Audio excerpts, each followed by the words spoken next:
안녕하세요. 박민호 목사입니다. 오늘은 마가복음 해설 36번째입니다. 마가복음 7장에 있는 내용, 특히 이 본문에 관련된 그 본문 내용은 7장 1절부터 23절까지인가요? 좀 길어요. 그래서 제가 몇 번 나눠서 좀 설명을 드리겠습니다. 오늘은 그 중에서 7장 1절부터 4절까지입니다. 참고해 주시고요. 나중에 한번 보실 때는 쭉 연결해서 들으시기를 부탁드리겠습니다. 1절입니다. 바리새인들과 또 서기관 중 몇이 예루살렘에 와서 예수께 모였다가 예루살렘은 오늘날로 말하면 교단의 총회 또는 그 중심지 이렇게 볼 수 있습니다.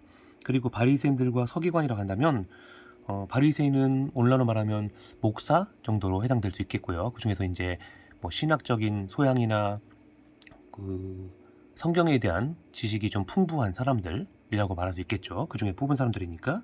그리고 서기관들은 그들을 가르친 선생님 정도로 이해하시면 됩니다. 똑같진 않지만 오늘날로 말하면 한 신학자 정도로, 그러니까 신학자들과 목회자들, 목사들 뭐 이렇게 그 중에서 뽑은 사람들이 예루살렘으로부터 예수님 앞에 왔다, 예수님께 왔다 이렇게 보시면 됩니다. 자, 조직적으로 이렇게 했다라는 얘기는 좋은 뜻이 아니었겠죠. 뭔가 예수님을 배척하거나 뭐 흠을 잡거나 책 잡거나 하려는 목적이 주가 되었다라고 보시면 됩니다. 그래 그렇게 와서 예수님의 제자 중 몇 사람의 부정한 손, 곧 씻지 아니한 손으로 떡 먹는 것을 보았더라라고 합니다.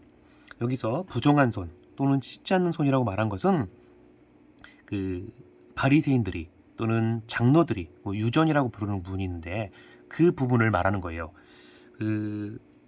아마도 그들은 레위기 또는 출애굽기에 나오는 그 정결법에 관한 이야기를 하고 싶었던 것 같아요.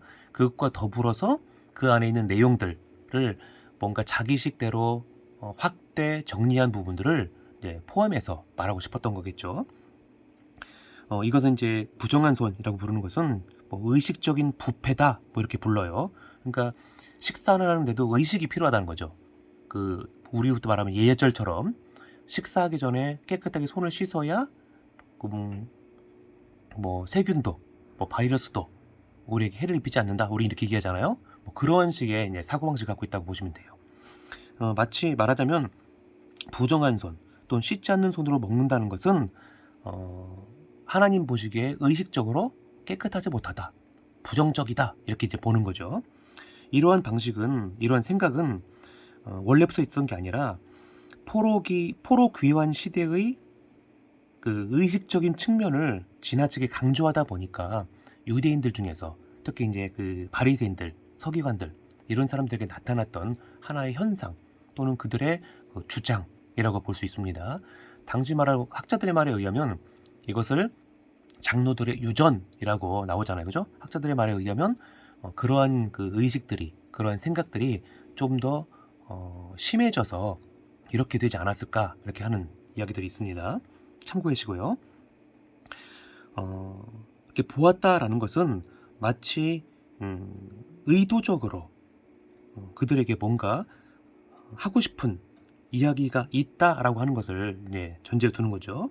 예를 들면 바리새인들과 서기관들은 예수님의 제자들 중에 몇 사람이 부정한 손으로, 즉 씻지 않는 손으로 그 떡 먹는 것을, 음식 먹는 것을 본 후에 예수께 이렇게 물어봤다라는 거예요. 그러니까 이것이 이제 뭐 말하자면 책 잡기 위한 시발점 또는 그 과정 속에 있는 뭐 근거, 그들에게는 뭐 이유 뭐 이렇게 볼 수 있겠죠. 3절과 4절입니다. 바리새인들과 모든 유대인들이 장로들의 유전을 지키어 손을 부지런히 씻지 않으면 먹지 아니하며 라고 말합니다. 여기는 우리말 성경에는 빠져 있는데 중요한 단어가 여기 빠져 있습니다. 이게 뭐냐면 왜냐하면이라는 거예요. 왜냐하면이라는 말은 여기 왜 중요하냐면 장로들의 유전대로 지켜오는 그 유대인의 정결 규례에 따르면 손을 씻지 않고 음식을 먹는 것은 큰 잘못이다 라고 하는 것을 염두에 두고 이렇게 자상하게 밝히고 설명해주고 있다는 얘기죠. 그러니까 의도적으로 바리새인들과 유대인들이 봤을 때에 또는 서기관들이 봤을 때에 예수님의 제자들이 하는 이 행동, 손을 씻지 않고 음식을 먹는 것은 부정한 것이다 또는 죄다, 뭐 이런 그 이야기를 하고 싶었던 것으로 이해하시면 됩니다.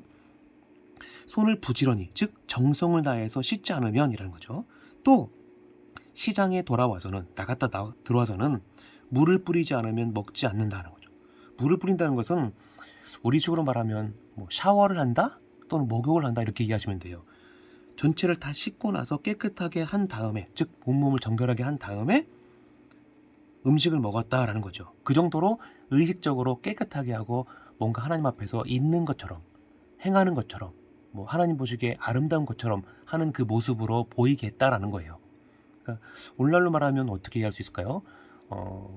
내용보다는 그 형식에 조금 집중하고 지나치게 치중했다 이렇게 보시면 됩니다. 그리고 그 외에도 여러 가지를 지켜오는 것이 있었는데 그것이 무엇이냐면 잔과 주발과 녹그릇을 씻는 것이라고 하는 거죠. 즉 3절과 4절은 이렇게 얘기하는 겁니다. 왜냐하면 바리새인과 모든 유대인들이 장로들의 유전을 지켜서 손을 부지런히 씻지 않으면 먹지도 않고, 또 시장에 나갔다가 돌아와서는 물을 뿌리지 않으면, 즉 샤워나 목욕하지 않으면 먹지도 않을 뿐만 아니라 그 외에도 여러 가지 그 장로들의 유전을 지켰는데, 예를 들면 뭐 잔과 주발과 녹그릇을 씻어야 하기 때문이다, 뭐 씻었기 때문이다 이렇게 이해할 수 있는 거예요.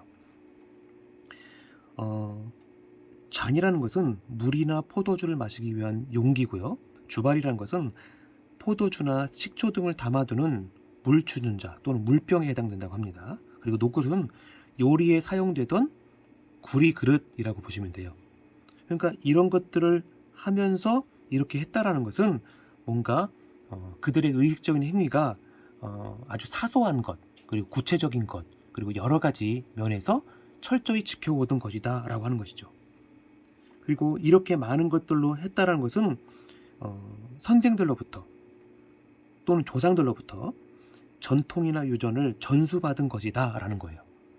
지금 당시 상황에 만든 것이 아니라 학자들의 말에 이제 따르면, 조사에 그 연구에 따르면 포로 귀환 시대 이후에 점점 심해지면서 만들어진 것이니까 아마도 고무렵이나 그 이후에 만들어진 그 법칙 또는 그들만의 전통, 이런 것들을 계속 구전으로, 그러니까 말에서 말로 전달되어 오다가 오늘날에는 장로들의 유전이라는 이름으로 이렇게 해오던 것이다 라는 거죠. 말하자면 하나가 만들어지고 거기에 하나가 추가되고 또 하나가 추가되고 이렇게 해서 계속해서 만들어지고 점점 이것이 더 심해졌다라는 거죠.